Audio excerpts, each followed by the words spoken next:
Ok, donc, Vaïbimé Achashverosh, ce fut donc à l'époque de Achashverosh. C'est intéressant de remarquer que dans le Midrash, hein, le Vaïhi, ce fut à l'époque d'Achashverosh. Le Midrash dit Vaï, Vaï, Vaï, les premiers mots, Vaï. Alors la Gemara dit Vaïhi, le terme Vaïhi, ça introduit quelque chose de négatif. Vaïbimé Achashverosh.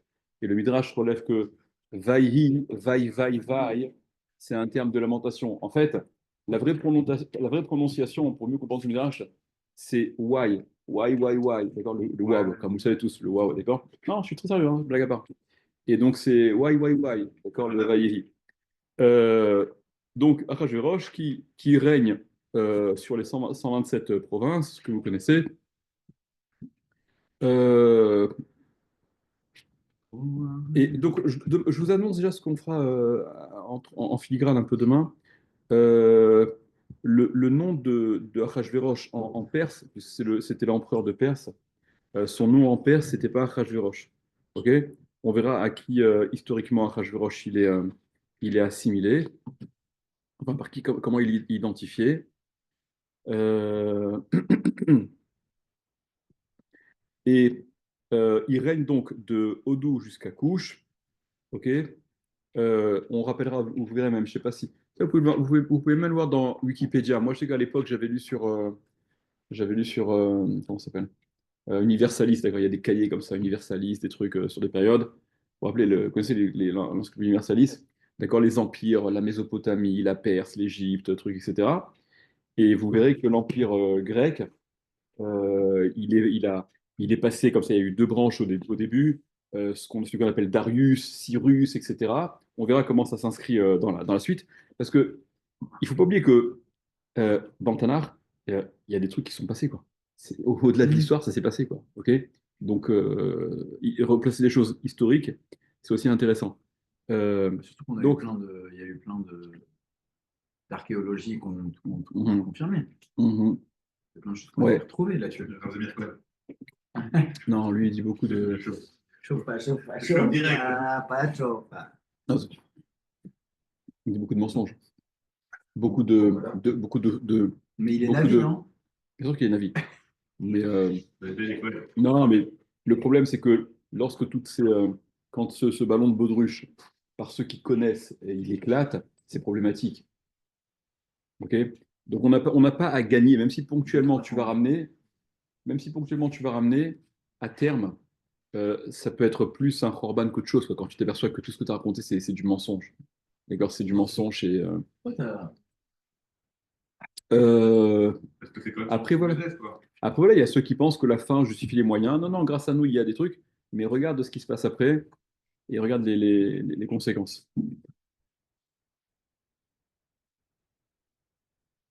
Ok. Donc, euh, Bayami Mahem, donc à cette époque-là, ces jours-là, Keshevet Amelech Achashverosh al Kizma Malchuto, lorsqu'il était donc installé, le roi Achashverosh, sur son trône de royauté, qui était donc à Shushan Abira, dans la ville de Suse, la capitale de l'Empire. Et là, remarquez, Bishnat Shalosh le Molcho, la troisième année de son règne. Asa Mishte Lechol Saravadav, il a fait donc un grand festin pour tous ses ministres et ses serviteurs. Khel Paras ou Madaï Apartemim, donc les armées de Paras et Madaï. Paras et Madaï, c'est à l'origine deux ethnies différentes, deux peuples différents, qui ensuite se sont fondus, ok, et ça a été à l'avantage de la Perse, même si Madaï, il a continué à donner son nom. On appelle ce qu'on appelle les guerres médiques. D'accord, entre eux. Quoi? Il y a une confusion qui est faite entre eux. Quel de Darius? Quoi? Le, les noms, tu vois que les Darius dont on parle, ils commencent. Bon, je vous dirai ça un petit peu plus en détail demain, c'est pour introduire. Il y a plusieurs Darius, il y a plusieurs Cyrus, d'accord? Et les Mèdes, Madaï, ils ont été avalés par Paras, même si le nom de Madaï, il a été retenu quand vous parlez des guerres entre l'Empire perse et la Grèce, puisque c'est la Grèce qui ensuite a pris le dessus. On appelle ça les guerres médiques, d'accord, en français. Donc la troisième année de son règne, il organise un banquet important, Chel Parasumada, etc. À Partemim. À Partemim, c'est les nobles du pays, ok, des différents États. Et donc, Be'aroto et Tosher Kavod Malchuto, il va exposer la richesse qu'il possède, Ve'et Yekar Tiferet Gedulato, d'accord, des termes, son kavod. Il va vraiment faire étalage de sa richesse, de sa grandeur. Yamim Rabim, donc durant de nombreux jours, Shmoni ou Mathieu, durant 180 jours. Ça fait 6 mois. Pas mal. Ok, pas mal. Et remarquez au passage, hein, il n'y a pas une goutte d'alcool, hein, là. On ne parle pas d'alcool, on ne parle pas de vin. Ici, il n'y a rien. Uvimlot Ayamim Haele, et à la fin de ces jours-là, de ces 6 mois-là, Asa Amelech Lechol HaMesim Beshushan Abira, il a fait cette fois-ci pour le peuple, donc les proches, qui étaient à Shushan Abira, donc à Susa, dans la capitale où il vivait, les Migadol al du plus grand jusqu'au plus petit. Donc là, il a fait un truc un peu plus intime par rapport à ceux qui étaient, c'est les autochtones, quoi. Là, il a fait Mishte Shivat Yamim, là, il a fait un banquet cette fois-ci de 7 jours, et donc, ça va être, on va décrire un peu Baghatzar Ginat Bitana Meler dans la cour qui est proche des jardins. Vous êtes allé à Versailles, d'accord, vous voyez les immenses jardins. Même dans d'autres châteaux, il y a d'immenses jardins, etc., qui jouxtent la construction. D'ailleurs, il y a des trucs archéologiques qui ont plus ou moins resitué, retrouvé la, la, la, La composition. ouais, la façon dont ça figurait, la forme, etc. D'accord, ça c'est des choses.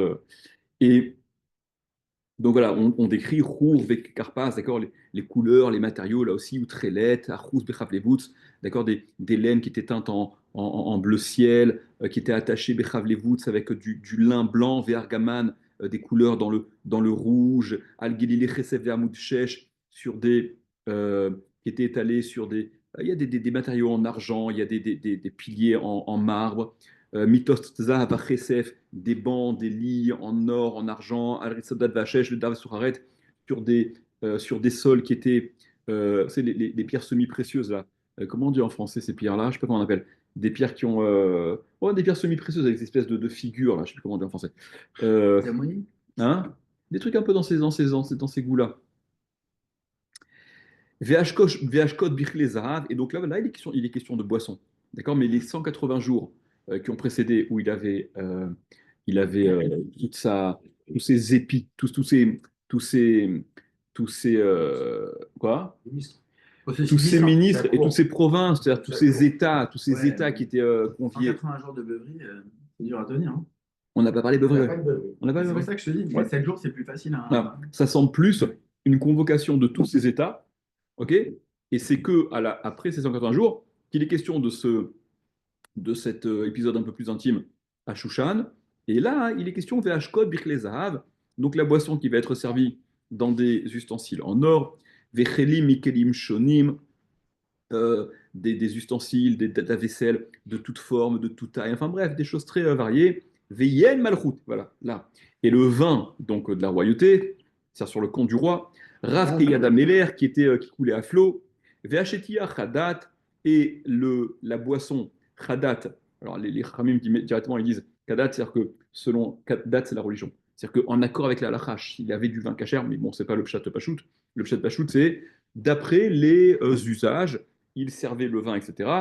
En ones, c'est-à-dire, euh, voilà, la boisson était libre, il n'y avait pas on ne forçait personne, il n'y avait pas de, c'était accessible, c'était libre, c'était en profusion, etc. Parce que parce que ainsi avait ordonné le roi, surtout responsable de son château, de son palais, de son royaume, la asot kirtson ish va ish, de faire selon le bon vouloir de chacun, ok, de ne pas forcer, de ne pas truquer. Euh, en parallèle, Gam Vashti Amalka Asta Mishte, même Vashti, donc la femme de Achashverosh, elle a organisé elle aussi Mishte Nashim, elle a fait un Mishte pour les femmes. Bet Amalchut, donc dans la maison royale, Asher Lamelech Achashverosh, donc séparé, il y avait l'endroit des femmes dans lequel elle a organisé également ce Mishté-là. Donc on parle des 7 jours là aussi. Hein. Et Bayam Hashivi, le septième jour, donc le septième de cette espèce d'after là, qui suit les 6 mois précédents. Ketov lev hamelech bayayin, lorsque le cœur du roi était, voilà, il était bien grâce au vin, donc il était dans un état d'ivresse, ou en tout cas suffisamment éméché pour reprendre une initiative un peu particulière. Donc Amar Limouman, il a dit à Achashverosh, à ses serviteurs, à ses ministres les plus proches, Limouman, Bizeta, Harvona, Bikta, Vavakta, Zetar, Vecharkas, donc les sept sarissim qui étaient, voilà, enfin, c'était les eunuques hein, plus que les ministres. En tout cas, ceux qui étaient à proximité immédiate du roi, euh, probablement que ils étaient véritablement eunuques, c'est-à-dire que sarissim, ça veut dire eunuque, et peut-être que alors ça peut désigner autre chose, parce que ça peut être compris comme voulant dire les proches, ceux comment dire, qui étaient particuliers quant à la proximité avec le roi, mais c'est aussi à prendre probablement en termes de eunuques, les Mefarchim parlent de ça, parce que il passait d'une cour à l'autre, de chez les hommes à chez les femmes et vice-versa. Euh, et puis avec cette proximité-là, il fallait pas qu'il y ait un crime de lèse-majesté, donc ils étaient véritablement... Ok, donc il s'adresse à ces sept proches à Rajorosh, et il leur demande, Léavi et Vashti à Malka, d'amener Vashti, la reine, l'Ifne Améler, devant le roi, Becheter Malfout, orné de sa couronne de reine, les Harot Amim Vasrim et Tiofia, Kitoat Marei, pour montrer à tout, au peuple et aux ministres sa beauté, parce qu'elle était belle. Et donc, lorsque Vashti est convoquée par le roi, par l'intermédiaire de ces sept sarissim, Vatemen Amalka Vashti Lavobidvar Ameler, elle a refusé de venir s'exhiber. Bon, là aussi dans le texte, vous voyez pas, il n'est pas question qu'elle se balade toute nue comme on l'a rapporté dans Chazal, etc. D'accord, ça apparaît pas dans le texte en tout cas. Ok, il veut simplement qu'elle vienne et qu'il puisse la montrer, la présenter, mais on n'a pas dit qu'elle devait être nue avec la couronne simplement. Chazal vient de dire, euh, puisqu'il la convoque à mener Vashti la reine devant le roi Becheter Malchut avec sa couronne de reine pour montrer au peuple et aux ministres Éthiopia sa beauté. Ok, donc elle refuse.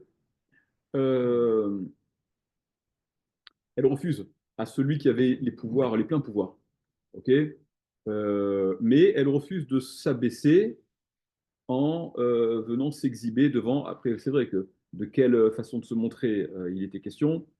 Dans la réalité, je ne sais pas, mais c'est vrai que c'était pas là, c'était probablement une forme d'exhibition de toute manière. Et donc, suite à ce refus-là, Vaïksof Amelech Meod, le roi, il se met en grande colère. Vachamato Arabo, il y a sa colère qui, comme un feu, le dévore. Il supporte pas cet affront, ce crime de lèse-majesté. Euh, euh, voilà. Et en plus, voilà, d'après ce qui n'est pas marqué encore, mais d'après Khazal, en plus, Vashti qui lui transmet certains messages qui attisent encore plus la colère de Achashverosh. Vayomer Amelech Lachamim Yodeda Haïtim, et donc il s'adresse le roi à ses proches, ceux qui connaissent les temps, les astrologues ou bien des Chachamim qui sont, voilà, qui connaissent les chroniques du royaume et qui savent comment agir en fonction des moments, des situations, par rapport à un historique, une jurisprudence, etc. Voilà, ceux qui connaissent les temps, d'accord. Donc soit c'est les temps en termes d'astrologie, soit ils connaissent les temps, ils maîtrisent les chroniques, les archives, etc. Qui règnent des Varameler, parce que ainsi était l'habitude donc du roi de l'ifne koyo vadin, d'étaler ses affaires, d'avoir ses conseillers les plus proches pour pouvoir étaler les affaires du royaume. Koyo des dates vadin, d'accord, pour ceux qui savaient, ceux qui connaissent la loi, la façon d'agir, etc. Veakarov Elav est le proche d'entre ses proches, enfin les proches, ceux qui étaient proches de lui, les ministres, ces personnes à qui il s'adressait. Karshena, Shetar, Admata, Tarshish, Meres, Marsena, ou Memouchan, Shiva, Tsare, Paras ou Madai, donc les sept ministres de Paras et Madai, de cet empire qui a fusionné. Roepena Meler, ceux qui voient le visage du roi, c'est-à-dire ceux qui étaient en contact direct et fréquent avec le roi. Hayoshvim Brishna Bamalchut, qui était assis euh, au début, en premier, sur les premières lignes de la royauté. Donc les ministres d'État, on dirait, d'accord, les ministres importants de cet empire. Et donc, il a posé la question, Kedat, Mala Asod Bamalka Vashti, Alacher Loa Setet Mahamar Ameler, que faire, comment réagir par rapport à ce refus de la reine Vashti, qui n'a pas donc accompli la parole du roi, Ahasuerus, Beyad Sarissim, qui avait été mandaté, il avait mandaté les Sarissim, ceux qu'on a cités avant, pour aller lui demander à Esther de venir, pardon, à Vashti, de venir s'exhiber. Et donc il y a Memouchan, qui s'adresse au roi et au sarim, au ministre. Lo ala melech levado avta vashti amalka. En réalité, ce crime de lèse-majesté, il n'est pas adressé uniquement au roi. C'est-à-dire que ce refus de la reine de venir se présenter suite à ta demande, c'est pas que contre le roi. Qui alcool asarim ve alcool ami macha bechol medinot amelech Achashverosh. Parce qu'en fait, ça va se répercuter sur tous les ministres, dans tous les peuples, de tous les états du roi Achashverosh. Parce que c'est quelque chose qui s'est fait de façon publique. Et donc, les conséquences, elles vont avoir des conséquences sur tout l'empire perse, qui est devar amalka alcool anashim leavzot bar lehen, be'enehen, que finalement, la libération des femmes, Simone de Beauvoir et toutes ces catastrophes, ok, lorsque va sortir, je plaisante, lorsque va sortir, non, Simone de Beauvoir, c'est une vraie catastrophe. Lorsque va sortir cette façon que la reine a eue et que toutes les femmes vont s'inspirer, quelle sera l'inspiration que les femmes vont retenir? Ben, les Havzot Barléen Bénéhen, de dénigrer leur mari à leurs yeux. Bah oui. Ok, genre, ne prends pas la tête. Normal. La reine, elle a basé Achashverosh, c'est pas toi, là, le paysan, qui va me dire quoi faire. Ok. Beomram, en disant, les femmes diront, Hamelech Achashverosh amar le'aved Vashti amalka lefanav, velova. Le roi Achashverosh, il a demandé d'amener Vashti devant lui et elle n'est pas venue. Umayamazé, et donc dès à présent, Tomarna Sarot Parasumadai, elles diront, donc c'est les propos que tiendront les Sarot, donc les Sarot, ministres au féminin, c'est-à-dire ces femmes importantes, les femmes des ministres de Paras et Madai, et suite à elles, toutes les autres femmes. Asher Shamou et Devar Amalka, les Chol Saré Ameler, qui ont entendu les propos, le refus de la reine et donc, et donc voilà, ça causera des conflits fatalement avec dans tous les couples, dans tout le royaume. Urdai, Bisayon, Vakatsef, et il y a en cela suffisamment, c'est trop de Bisayon, Vakatsef, de honte sur laquelle il y a lieu de se mettre en colère. C'est-à-dire, on ne peut pas limiter cet épisode à quelque chose de personnel, de particulier, parce que, et que si ça avait été le cas, le roi éventuellement aurait pu passer l'éponge, mais là, les conséquences publiques pour le royaume entier, ça peut être très très grave, parce que on va imiter, on va reproduire ce qui s'est passé, et donc c'est le début de la fin, d'accord? C'est surtout dans cette société euh, époque, hein, père, d'accord, c'est l'homme, évidemment, c'est l'homme, la femme, c'est Im ala meler tov, yetse devar malchut milefanav. Donc, dans ces sociétés phallocrates, d'accord, où c'est l'homme d'abord et avant tout. Donc, il propose. Phallocrate, vous voulez un film?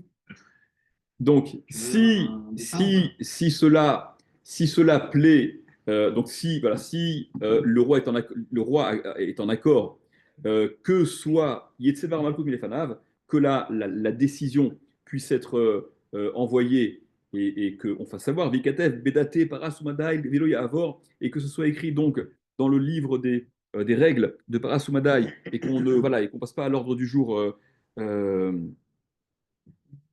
Asher le Tawashif Amelech Rashverosh, et donc rapporter le fait que euh, voilà, que Vashti s'est pas présenté devant le roi. Il a Memouchan qui est à l'initiative, d'après Khazal, Memouchan c'est Aman aussi, hein. Memouchan qui est à l'initiative comment dire, de cette réaction, ne précise pas hein, qu'est-ce qu'en advient-il de Vashti dans tout ça. Ok, si on la tue, si on l'exile, euh, voilà, il est pas, rien n'est explicite.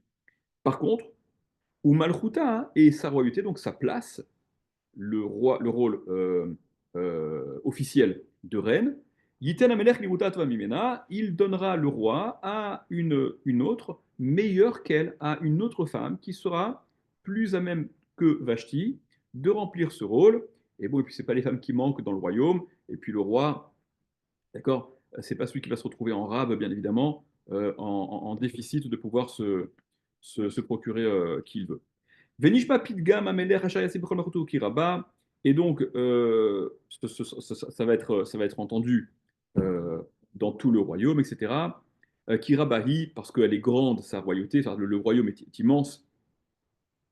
Et donc, lorsque ça va se publier, Kol Anashim Itu Yekar Levaléen, toutes les femmes manifesteront de l'honneur, du respect à leur mari, les Migadol, Vead Katan, du plus petit jusqu'au plus grand. Donc voilà, on aura endigué cette espèce de d'hémorragie, d'irrespect, de rébellion, bien entendu. Ok. Vaïta Vadar Bene Amelech Ve'asarim, et donc la chose a plu aux yeux du roi et des ministres qui l'entourent. Ok, que en effet, la Megillah d'Esther, la manifestation. que ouais, ouais, ouais. Détends-toi. Ok. Voilà. Donc en fait, ça a été présenté non pas comme une affaire personnelle, mais comme une affaire vraiment de royaume. Euh, donc le roi qui était à ce moment-là courroucé, qui était contrarié, qui a été, voilà, qui a été déshonoré quelque part, et qui est aussi un peu bourré, disons-le, ok, voilà, il accorde, il accepte de donner une dimension beaucoup plus importante à cet épisode-là que finalement, ou à raison peut-être. À ce moment-là, il est redescendu. Hein.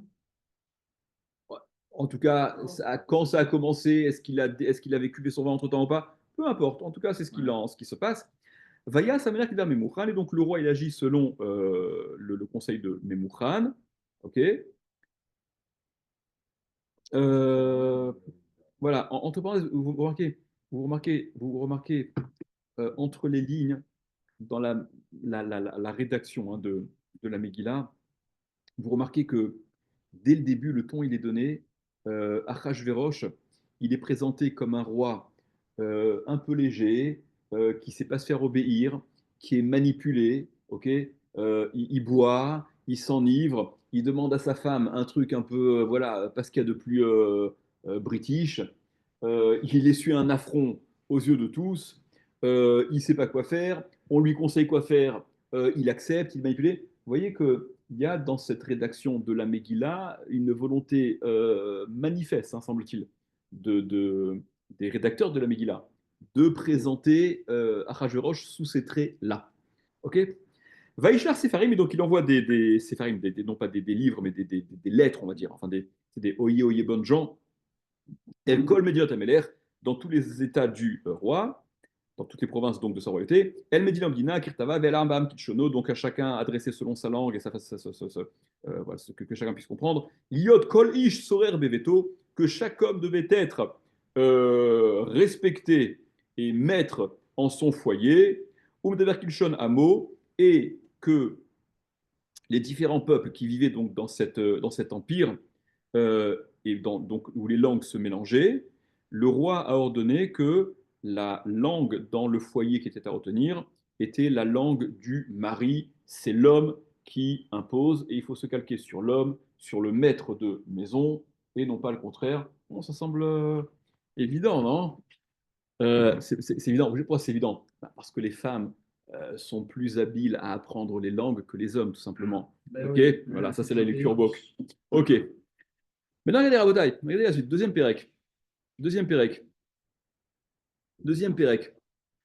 Achar adevarim ha'ele, donc après ces choses-là, Keshor Hamat Amelech Achashverosh, lorsque la colère du roi Achashverosh voilà, a réduit, lorsqu'on est après coup. Pourquoi qu'il est Comment?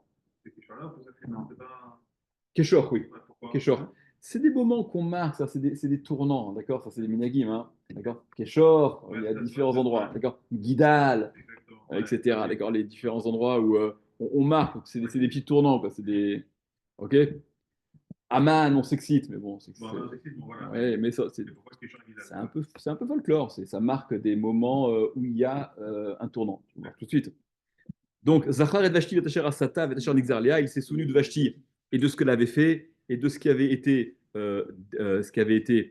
décrété sur elle. C'est pas marqué mais explicitement dans la Torah, dans la Megillah, qu'ils l'ont exécuté, et c'était même rare d'exécuter une femme de roi. Donc, en réalité, on peut même envisager, hein, c'est pas marqué dans la Megillah d'ailleurs, on peut même envisager qu'elle n'a pas été exécutée. Peut-être que. Voilà. Voilà. Elle a peut-être été exilée. Et Achashverosh, en tout cas, voilà, il se souvient de Vashti, il semble se languir d'elle, et donc les proches, la cour du roi, euh, ils n'étaient pas, c'était pas que des exécutants, mais ils écoutent aussi ils essayent d'être réactifs aux volontés du roi et de proposer, de répondre à ce que le roi semble vouloir. Et donc ils ont dit, les jeunes, donc cette cour, les serviteurs, les domestiques du roi, ils se sont dit, ben, on va remplacer Vashti. Yevakshu la melech nearot betulot tovot mare, qu'on recherche pour le roi de jeunes filles vierges belles, de belles jeunes filles vierges, ok, qui plairont au roi. Euh, euh, D'accord, voilà, donc on va organiser un grand, voilà, ça va se faire de façon à l'échelle nationale, enfin nationale, même internationale, quoi. On parle vraiment de cet empire. Donc comment est-ce qu'on va gérer les choses? Yafkel Ameler Pekidim Bechol Medinot Amalkuto. Et donc il va falloir nommer des responsables dans tous les États de l'empire qui feront un premier tri. Et donc, ils vont rassembler ensuite toutes les belles jeunes filles à Shushan Abira, donc à Suse, la capitale, dans l'endroit des femmes. Eliad Hege, Seri Samener Shemer Anashim, alors, à côté, celui qui était responsable, c'est Hege, on va le voir dans la Megillah quelquefois celui-là. Hege, ce Seri Samener, c'est l'eunuque du roi qui donc est mandaté pour garder les femmes. Et donc, en plus de toutes ces femmes qui auront été sélectionnées par rapport à leur beauté naturelle, Naton, Tamroukehen, on leur donnera, pour les rendre plus belles encore, des cosmétiques, et de la chirurgie esthétique, et on leur offrira les pommettes, et rentrer les joues, et les lèvres qui sortent, d'accord? Tous les extraterrestres qu'on croise dans le 16e, vous savez, ils ont toute la même tête. Ok? Comment? Non, mais bien entendu, non, mais là, pas que ça. En vrai, vous allez voir il y a des cosmétiques, c'est des espèces de. On va voir dans la suite de la Megillah. Elles vont être des espèces de crèmes, de bains durant des mois et des mois, quoi, qui rendent la peau brillante comment on dit, comment on dit qui retire les poils, épilatoires, enfin des trucs comme ça, plein de trucs, des trucs, non, des choses qui semblent être très. Ve'anara shertita bene amelech, et la jeune femme qui plaira donc aux yeux du roi, Timlor Tachad Vashti régnera à la place de Vashti. Et donc cette chose-là a plu aux yeux du roi, Vayasken, et il a fait comme ça. Et là encore, David, le Tzibour précède et lit ce pasouk. Ish Eudi Aya Beshushan Abira Ushmo Mordechai Ben Yair Ben Shimi Ben Kish. Ishemini. D'accord, un homme juif, donc de la terre de Yehuda, Ish Eudi, Aya Beshushan Abira, vivait à Shushan Abira, à Suse, Ushmo, dont le nom était Mordechai, fils de Yaïr, fils de Shimri, fils de Kish, Ish Yemini, un homme Yemini. Alors, Yemini, c'est pas un homme de droite, il était de droite, mais là, ça veut dire de la tribu de Binyamin. Ok? Asher Rogla Mirushalayim Imagola, Asher Rogilta Imichonia, qui avait été donc exilé de Yerushalayim avec l'exil, le premier exil qu'avait exilé avec Yechonia, le roi Yehoyachin, Melech Yehuda, le roi de Yehuda, Asher Regla Nebuchadnezzar Melech Bavel, qu'il avait exilé Nebuchadnezzar, premier exil de Babel, le roi de Babel, Vaï Omenet Hadassa, et il avait, alors, Omenet Hadassa, il était, on va dire, le tuteur de Hadassa, il avait adopté Hadassa, Yi Esther, c'est Esther. Hadassa, c'est son nom hébreu, par rapport au terme Hadas que vous connaissez. Et Esther, c'est son nom perse ou babylonien. D'accord. Hadassa, c'est Esther. Hadassa, le nom hébreu, c'est qui Hadassa? Non, c'est Esther, c'est ce qu'on appelle Esther. Vous connaissez cette façon d'avoir un nom juif et un nom goy? Ouais. D'accord. Nous tous. Ah Ok. oui. En Khoutsa l'arrête. En Khoutsa l'arrête. Ok. Pour s'intégrer. Ok. À part Samuel. Bon, Samuel encore ça va, ça fait un truc. Ok. Jonathan. Mais franchement, Jonathan et Sébastien, d'accord. Stanislas. Facile. ok. Jonathan. Ok. Jonathan, facile. C'est vrai. C'est vrai. un c'est vrai, petit c'est tchac. juste. Mais bon, mais je vais aller Didier et Sébastien, c'est ok. C'est vraiment pour s'intégrer dans la société. Et derrière ça, d'accord. Derrière ça, il y a Maïmon, il y a Yaakov, il y a Yonosson, Oui, il y a surtout etc. Marlouf. Ok. Donc, vous voyez que. Ah, voilà, juste pour. Ah, voilà, juste pour. Voilà, là, tu vois que elle est connue sous le nom de Esther. Esther, c'est juif, Esther. Alors, vous allez me dire, bah, Esther, évidemment, Esther. Esther, dans le Tanakh, tu n'as pas de Esther. Ok.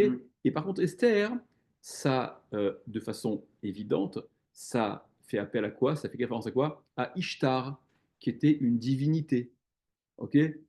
C'est pas ce qu'il y a de plus reluisant a priori. Venons, on continue. Et Bichlal, et Mordechai. Vous connaissez un Mordechai, vous, dans le Nar? D'accord, vous avez dans la Torah. Ah, il y a dans Ezra, quelque part dans Ezra, je crois, un truc, mais on ne sait pas si c'est lui ou pas. Mais Mordechai, quasiment absent, totalement absent du Nar. C'est ni Abraham, Yitzhak, Yaakov, Moshe, Aaron, etc. Il n'y a pas tout ça. Ok. Mordechai, c'est Mordor. C'est aussi la divinité du Panthéon. D'accord, c'est tout ce qu'il y a de plus idolâtre comme nom. Je continue un peu. Donc, Esther bat dodo, donc ce Mordechai qui avait accueilli Esther, qui avait recueilli Esther, bat dodo, la fille de son oncle, littéralement, qui était plus jeune que lui, en tout cas, c'est ce qu'indique le texte, qui en la av vaem, parce qu'elle n'avait pas de père et de mère. Et cette jeune fille était belle d'aspect, elle était belle, elle avait de beaux. Il y a les deux choses. Yefat Toar, Vitovat Mare. Elle était belle, elle avait de beaux traits et elle avait un bel aspect. Uvmot avia veima lekra Mordechai le levat. Et lorsque son père et sa mère sont morts, Mordechai l'a prise comme fille, puisque Esther était orpheline. Donc, le proche, Mordechai en l'occurrence, l'a adoptée. Vaïb et Shama de Ramelech Vedato, et lorsque ça s'est répandu, ce que le roi avait demandé, et donc le nouvel ordre qui avait été donné de rassembler toutes les jeunes filles, les belles jeunes filles, ou Vikabetz, Neharot, Rabot, El Shonabira, Eliad et Gai, et que se sont rassemblées volontairement, là, ou Vikabetz, elles se sont rassemblées, on ne les a pas arrachées prises de force. De nombreuses jeunes filles à Shushan, donc Eliad et Gai, chez Egaï, là, celui qui était désigné pour gérer tout le personnel, enfin toute la gente féminine. Donc apparemment, voilà, donc toutes des différentes provinces, les jeunes filles qui avaient entendu cette demande du roi et celles qui pensaient pouvoir postuler à Miss Perse, elles sont allées à Shushan, ok, avec l'espoir d'être. Vous imaginez un peu La promotion, elle est bien sûr, vous imaginez, être. C'est pas ça, la fin d'un ministre ou de l'empereur, d'un empire, l'homme le plus puissant du monde, ok. Vatilakar, et donc, Vatilakar, elle a été prise. Alors là, certains archives vont dire, malgré elle, elle a été prise malgré elle. C'est pas marqué. Non. Esther El Bet Améler, Esther dans la maison du roi. Elle y a Hegai Shomer Anashim, donc par l'intermédiaire de Hegai, cet homme-là qui était, cet eunuque, qui était donc responsable des femmes. Vatita Vanara Be'ainav, et elle a plu la jeune fille aux yeux, elle a trouvé grâce aux yeux de Hegai, c'est de Hegai qu'on parle. Ok, il n'était pas simplement responsable, mais il était aussi, il avait un œil professionnel, et il a vu en Esther une jeune fille qui était suffisamment belle pour convenir au désirata du roi. Et en plus de sa beauté naturelle, même si on en parlera aussi, hein, dans la Gemara, il y a des opinions qui sont données par rapport au physique d'Esther qui, non, qui disent des choses. Non, elle n'était pas belle, elle avait le teint verdâtre, etc. Différentes opinions qui sont rapportées. Mais dans le texte, je veux bien que dans le texte, d'accord, Yefat Toar, Vifat Maré, comment c'est marqué euh, Yefat Toar, Vetovat Maré, elle était belle, de beaux traits, de bel aspect, elle était belle, elle a trouvé grâce, etc. Vatissa Chesed et Fanav, donc en plus de sa beauté naturelle, en plus, Vatissa Chesed et Fanav, il est charmé par sa personnalité. D'accord. C'est-à-dire que, en plus, voilà, elle plaît, en plus. Elle est belle, c'est une chose, mais en plus, elle inspire et elle séduit. Vaivahel et Tamruka et Manotea, et donc il a accéléré la fourniture de tous ces cosmétiques auxquels elle avait droit en tant que prétendante, la tête là pour lui donner, la tête là, et les 7 servantes qui lui attribuent pour toutes celles qui étaient potentiellement présentées, qui pouvaient être présentées donc au roi. Donc il fallait qu'elle ait cette petite, qu'elle soit accompagnée de ces 7 servantes pour être aux petits soins, pour tous les soins esthétiques et tout ce qui va autour, etc. Vaishana et Tenaroter les Tov. Et donc il a même favorisé Bet Anashim dans cette maison de femmes. Et durant tout ce temps-là, Lohigida Esther et Tama et Moladata. Et durant tout ce temps-là, Esther ne dit pas son peuple, ni sa naissance, c'est-à-dire que elle cache son identité ethnique, d'où elle vient. Elle refuse de donner sa véritable identité. Pourquoi?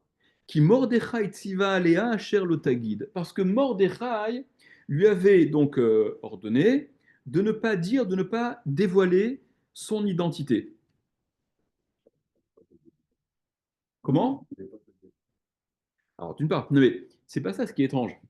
Ce qui est étrange, c'est que euh, je reviendrai là-dessus encore, mais comment tu peux cacher ton identité? Comment tu peux cacher ton identité? D'accord. Si on est, nous qui avons, d'accord, si on se présente à l'extérieur avec notre kippa, d'accord, et pour d'autres qui ont un aspect un peu plus juif que nous, mais Mordechai et Esther, d'accord, Mordechai, euh, Ayayoshev Sanhedrin, d'accord, il était d'Israzal dans le Sanhedrin. Esther, probablement, c'était une séminaire girl, elle avait fait le séminaire, d'accord, elle avait les longues jupes et les longs trucs, ça tout le monde à l'époque, et elle avait les collants, et elle avait les nattes et compagnie, donc comment tu peux cacher ton identité? Comment tu peux ne pas être identifié? Non mais tu ne peux cacher ton identité que si non, mais, que si tu te conduis pas comme un juif. D'accord? Si tu te conduis comme un juif, tu ne caches pas ton identité. Je continue un peu. Ubechol yom vayom, Ubechol yom vayom, mitaler, mifnei chatzar betavanashim ladat et shlom Esther, umaya seba. Et tous les jours, Mordechai, mitaler, mifnei chatzar betanashim, il se promenait dans la cour betanashim de la maison des femmes, ladat et shlom Esther, umaya seba, pour s'enquérir du shalom, du bien-aller d'Esther et de ce qui se passe avec elle. Donc Mordechai, il avait donc évidemment, il avait cet attachement pour Esther, qui, d'après le texte en tout cas, c'est la jeune fille qu'il avait euh, adoptée, d'accord. D'après Chazal, il y a une opinion dans Chazal hein, qu'il s'était marié avec Esther.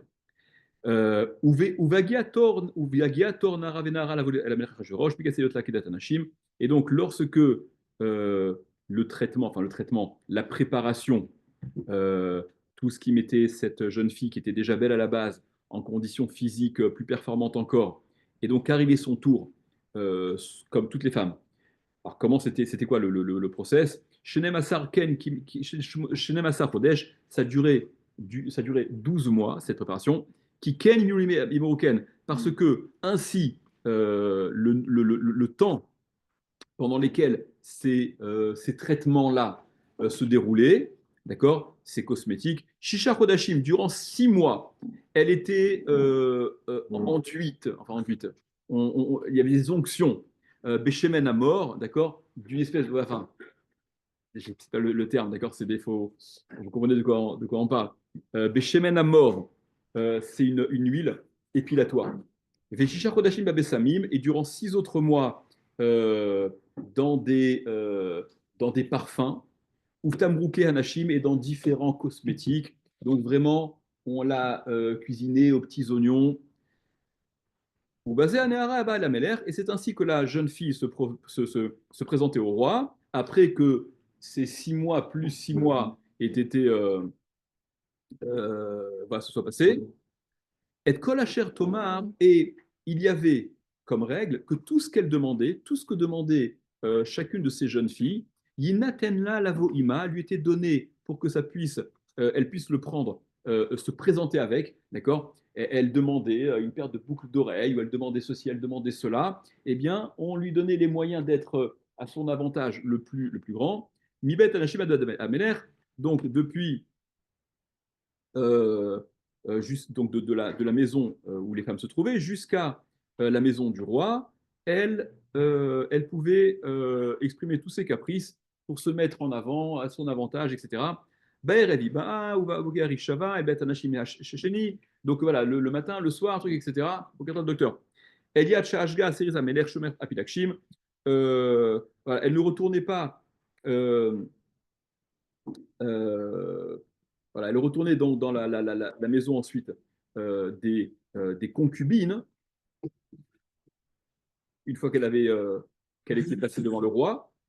L'otavo de la Méler, qui me pas Méler, et donc elle ne se représentait pas devant le roi, si ce n'est que le Méler avait exprimé le désir de la revoir et qu'elle était explicitement, nommément appelée. Ok, si le roi s'en rappelait, alors il demandait qu'elle revienne. Sinon, elle restait parmi les pilakshim, parmi les concubines.